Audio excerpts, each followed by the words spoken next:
രാവിലെ തന്നെ എണീക്കാൻ ലേറ്റായിട്ട് ബസ്സിൻ്റെ പിന്നാലെ ഓടും. അവസാനം ബസ് കിട്ടിയില്ലെങ്കിൽ പൈസ ഉണ്ടെങ്കിൽ ഊബറിന് പോകും, പൈസ ഇല്ലെങ്കിൽ ബസ്സിനോ മെട്രോക്കോ അങ്ങനെ എങ്ങനെയെങ്കിലും ഓഫീസിലെത്തും. ഇത് എൻ്റെ മാത്രം സ്റ്റോറിയല്ല, കൊച്ചി ഗ്രൂപ്പിൽ പെട്ടവരുടെയും കൂടി സ്റ്റോറിയാണിത്.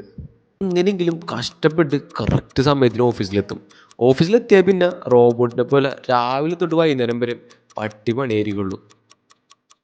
ഈ ഒരു ഡെയിലി ലൈഫിൻ്റെ ഇടയിലും സന്തോഷം കിട്ടുന്ന രണ്ട് കാര്യങ്ങളുണ്ട്. ഒന്ന്, ഫ്രണ്ട്സിൻ്റെ ഒപ്പം ചായ കുടിക്കാൻ പോലെ. ചേട്ടാ രണ്ട് ചായ. ചായ കുടിക്കാൻ ഒരു അവസരം കിട്ടാൻ ഞാൻ മിസ്സാക്കൂല, നിങ്ങൾ മിസ്സാക്കൂല എനിക്കറിയാം.